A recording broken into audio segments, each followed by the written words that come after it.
good evening, everybody. This is my report, and normally we would have been meeting in the barn here at Rowancroft, but this year, sadly, that has not been possible. So rather than enjoying a lovely supper together and then a time of worship and then my report from the year and then a word of encouragement from Dave Brennan, you've got me in the study trying to do the same thing without anybody cheering me up. So I'll do my best to give you a report of the year's activities. So just imagine you've eaten a lovely meal together with all our wonderful supporters, and we've had a time of worship, and now it's a time for thinking about the whole year that we've just been through. And it's just been such a wonderful year. So much has happened. And I find this is such an interesting exercise when I look back over a year and see what we have achieved, how far we have come. First of all, I'd like to say a little word about the trustees. We had a trustees meeting last Saturday by the wonders of Zoom, and that went really well, except we weren't able to have any of Gill's nice biscuits together. But just a word about the trustees. As many of you will know, Kathy asked to be released from her duties as a trustee. She has so much work of her own and grandma duties to do as well. And so we asked Tim Lovejoy to join us to fill that gap. And so when we met on Saturday, Tim joined us. So over this past year, so much has happened. And there are three sort of big things which have happened or are happening. One, of course, is the sculpture that we are having made to be placed on the pier at Lowestoft, on South Pier Lowestoft. Now, it's amazing to think that this time last year when we had our trustees meeting, Paul Pibworth, the sculptor, joined us, and nothing had happened at that stage. But this year, as I speak to you, Paul is actually working on the fabrication of that big stainless steel sculpture for the pier at Lowestoft.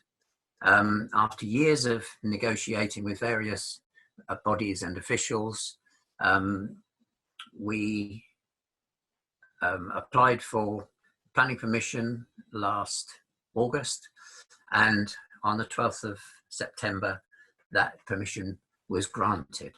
And then I was all ready to give the go-ahead to Paul, but thankfully we have a wonderful bunch of trustees, and Bob, who is himself an engineer, said just hang on a minute, we haven't seen any drawings of structural details. This is going into a very hostile environment where it's going to get wind and rain and waves and salt water. So thankfully we stopped for a while, and we were able to get some advice from a friend of mine who works as an engineer and has done a lot of work for the oil industry in the North Sea. So he came over for an evening and went through the drawings with us. So we were able to do some structural drawings, and then we were able to give the go-ahead to Paul to start working. And those of you who are part of the prayer team would have already seen little snippets of Paul working on that sculpture. So that's the big one, and we don't know when that will be finished, but Paul is working on it at the moment, and we will have to wait for these restrictions to be lifted in order to put it in place, I'm sure. But it's wonderful to think that it is going ahead. The other big project that we're working towards is to place a sculpture in the cathedral at St David's, and it's in the design stage at the moment. We've yet got to get permission, official permission, to put it in place. But the Dean has been very, very supportive of the whole project, and she showed us a new location. We had originally been thinking of putting something beneath a window that featured St. Nicholas, so it had a kind of Christmas theme, our proposed artwork. But we've now got a much better place, and I'll show you a couple of maquettes.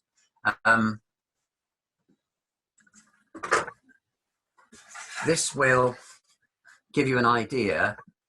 This is a scale model of the alcove that they've given us, and it's a lovely position in the light of a nearby window, clear window, so it gets lots of light, and it's quite low. It's only about 18 inches off the ground, which is 450 mil for those of you that are still in the European Union.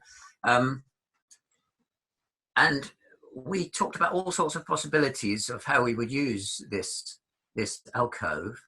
And then as Gill and I were driving back from St David's, I just was mulling over it, and I suddenly thought, wow, we could put in that niche a carving of a knight and do the spiritual armor and label all the bits. So that's what we're working towards. I'll show you a larger maquette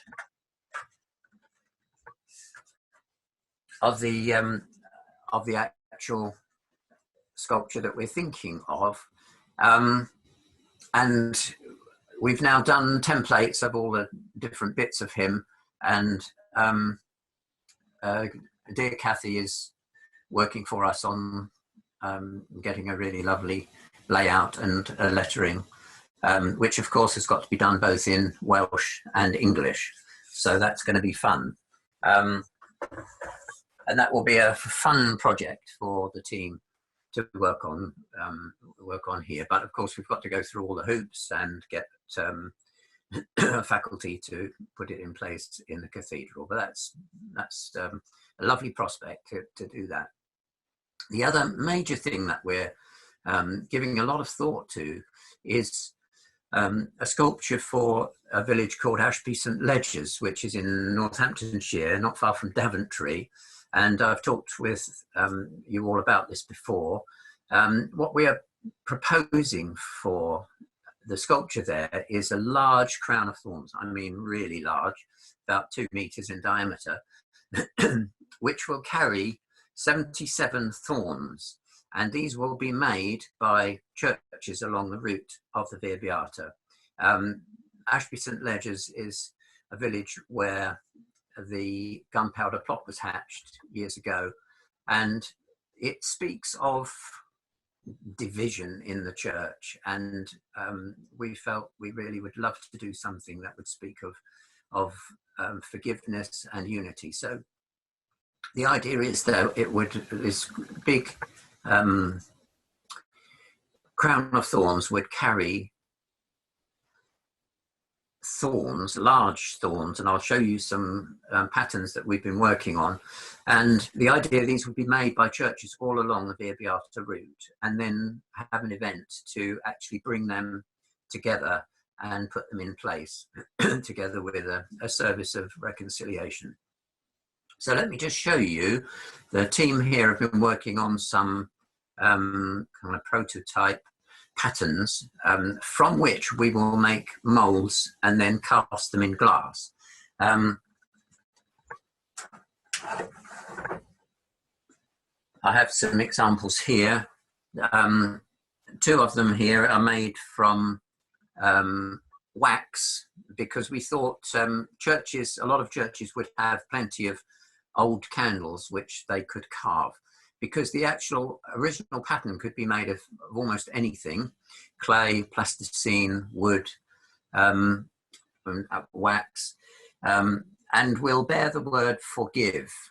and the idea is that would have a little spigot on the end and be fixed into a steel crown of thorns. That's a wooden one, and another wax one here. I don't know how well you can see this through my magic camera here, but that's another ongoing project. And the idea is that the churches along the route would make those thorns, and there's a community of chaps at it's the Emmaus community at Belsey Bridge, near where we have a way station, and they have asked if they can be involved in one specific artwork for the chaps to be involved in, and we've thought this would be a good one. And so what we're doing now is just pioneering how to make these thorns, how to cast them in glass. We've got a little kiln to do it in, and we've got the materials now, so we're going to be working on casting them and getting the process right, so that eventually we can take the kiln over there, show the chaps how to do it, and they will work from the patterns which will come to them, and make the molds and do the casting. And it would be lovely if they could then be part of the whole celebration of putting it together. So that's an exciting project that we've been working on. But of course, there's lots of other smaller ones that have been going on. We commissioned the artwork at Streatham in Cambridgeshire on the 1st of March, and the church was full. Strange to talk about full churches in these days, and it was only not much more than a month ago. Things have changed very suddenly here, but that was a wonderful event, commissioning that, and it looks great in that position. That was something which we had carved as a team here, and we have got a whole, I think I sent them out to the prayer team, a whole list of photographs of the progress of that, from tree trunk to finished artwork. The other project that we have, well, almost completed, is a bench for Nightwick in Worcestershire. That features words from 1 Corinthians 13 and 3 relief panels of the parable of the Good Samaritan. Beautifully done by the team here, and just waiting to be assembled now.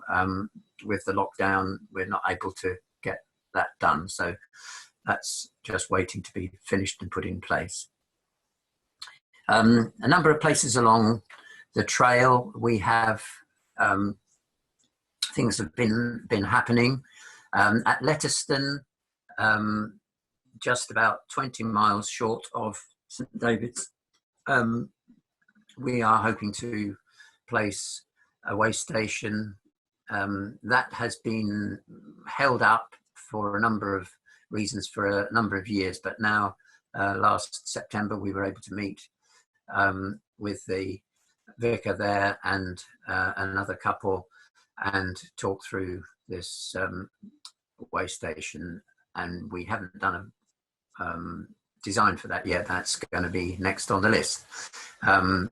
Newcastle Emlyn in Wales is another place where we were working towards a way station, but the couple's property in which it was going to be, that couple have now moved, so we've had to rethink it. But thanks to a contact that Biddy and Laurie made on their travels, we've got somebody else who's willing to have a way station in a sort of church property there in Newcastle Emlyn. So that's looking exciting. Another couple who have contacted us similarly as a result of Biddy and Laurie's travels, have got a Christian couple who've got a campsite near Builth Wells in Wales, and we're looking at putting something on their property. And we are wondering whether during this time we might be able to do more online kind of exploration and negotiating with people. Another thing to mention is, another place to mention is the Great Malton Waste Station back at this end of things. We lost the place where it was in the grounds of the guest house there, and we are now looking to put that in the church yard, the Anglican churchyard in Great Malton. Once again, we're going to have to get a faculty for that. That's in motion. Another place to mention is Sedge Fen. This is in near Lakenheath in Suffolk, where we have had a way station for some years, but the church has had to close, basically because the building is falling apart. It's on fenland and it's all cracking and becoming dangerous. So they've had to abandon the building there. And we're very much hoping and praying that we'll be able to keep the way station. They are not sure what's going to happen to the church. It may reform using, they've got a classroom in the grounds, which seems to be okay. So it's possible they'll start again like that. But please pray about that one. We don't want to lose that way station in Sedge Fen. The other really exciting issue, which has really touched our hearts, is getting involved with Through Faith missions.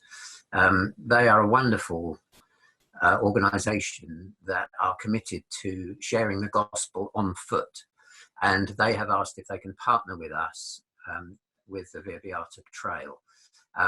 They are planning a mission in the summer or early summer, based at Bluntisham and Streatham in Cambridgeshire, where we have a way station in both places now. But it's quite possible that that will have to be cancelled or postponed.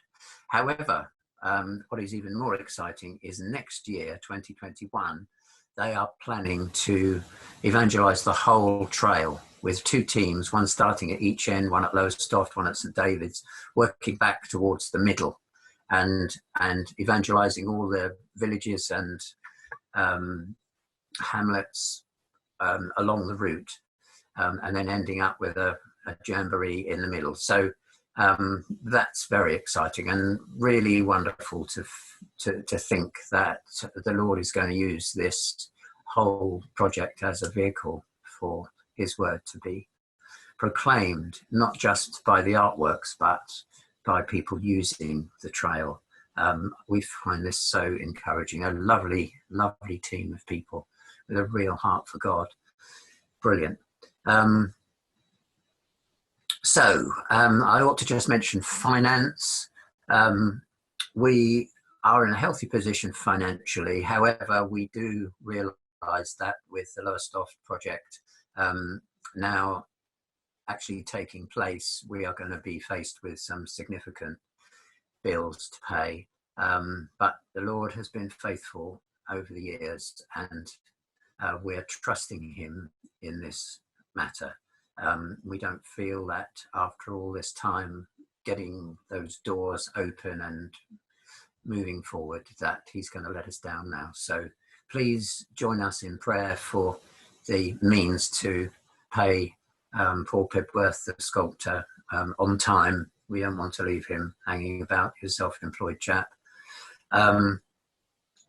So we want to finish by thanking all you dear supporters who pray, who give, encourage us. And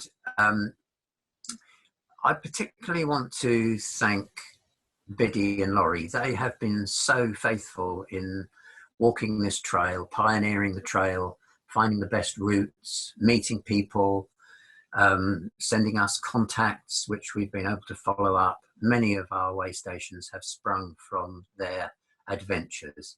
and they seem to love every minute of it. They've also got a team of ladies who are following them up and sort of testing their routes.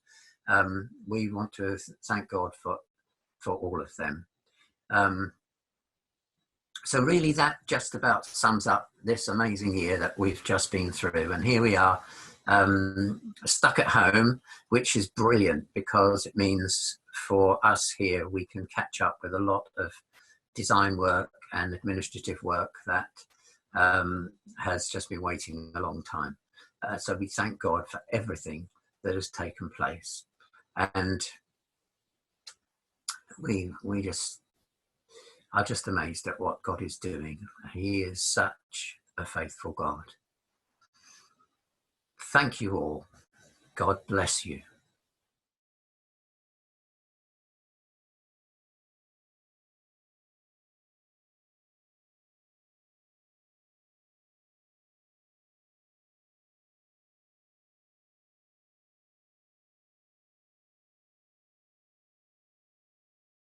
Blessed are those whose strength is in you, whose hearts are set on pilgrimage. As they go through the valley of Baca, they make it a place of springs. The early rain also covers it with pools. They go from strength to strength. Each one appears before God in Zion. Well, very warm greetings to you. My name is Dave, and I live just across from the Via Beata, over the river from Carlton Marshes. We moved here just about a year and a half ago, and it was one of those God incidences. Someone pointed out before we moved that where we were moving to was right on the path of the Via Beata. And so I got in touch with Steve ahead of our voyage. We had to take our boat from London out into the North Sea and up through Lowestoft Harbour to get here. And so Steve and others were praying for us for a safe voyage. We got here in one piece, and it's been great to live here since then and get to know a bit about the Via Beata. We have been living here for about a year and a half now, and one of the real treats of living in such a beautiful place recently has been just over the river. I don't know if you've been to this part of the Via Beata recently, but there's been a real transformation in the landscape. They managed to buy up a load of farmland around Carlton Marshes and almost, I think, double the size of the reserve. And they've been rewilding, they've been remarshing, whatever the term is. They've been turning this farmland back into wetland. And so we've seen these pools of water just appearing where there used to be green grass. It's been a real transformation. We've seen birds flocking in, birds we haven't seen around here before, oyster catchers, and so on. And it's just been absolutely stunning. And on a morning like this, I don't know if you can see clearly from where you are, but with the sun rising over the marshes, it's just the most incredible thing. You get the light from the sky, and then you get light from these pools of water covering the marshes. It's just stunning. It's been a real transformation. And what we've been seeing here and enjoying reminded me of the verses that I read out to you from Psalm 84. As we've seen these pools of water appearing, I think there is something of a picture of what God does with pilgrimage. I've been really enjoying reading the whole of Psalm 84 and just dwelling in that a little. There's a real tension in the psalm, this kind of now and not yet. There's the rejoicing, my heart and my flesh sing for joy to the living God. There's the celebration of those who get to dwell in God's house forever. Blessed are those who dwell in your house, ever singing your praise. And yet there's also this kind of pining for more, this yearning, the not yet. My soul longs, yes, faints for the courts of the Lord. And the psalmist almost envies a sparrow that gets to make her nest right at the altar. There's this kind of pining, this yearning for that closer walk with the Lord and that intimacy, which really we'll never fully enjoy in the way that we're going to enjoy in the age to come. And so the psalmist kind of oscillates between these two, the enjoyment of being close to God and then the desperation for more. And who lives in that tension more than pilgrims? And that's what he focuses on in verses 5 to 7. Blessed are those whose strength is in you, whose hearts are set on pilgrimage. Or another translation talks about the highways. Blessed are those in whose hearts are the highways to Zion. We don't know much about the valley of Baca, but it seems that it was a dry place, because as they walk through the valley of Baca, they make it a place of springs. Pools of water just appear, and God showers the land with his blessing, literally. The early rain also covers it with pools. And something that strikes me about this is that the transformation of the landscape is almost incidental, it's accidental. It's not what the pilgrims were trying to do. They're thinking about where they're going. Their hearts are set on Zion and getting to the courts of the Lord and drawing close to him. That's what they're desiring. That's what their hearts are fixed on. And yet what comes as an almost inevitable side effect is the transformation of the landscape as they go.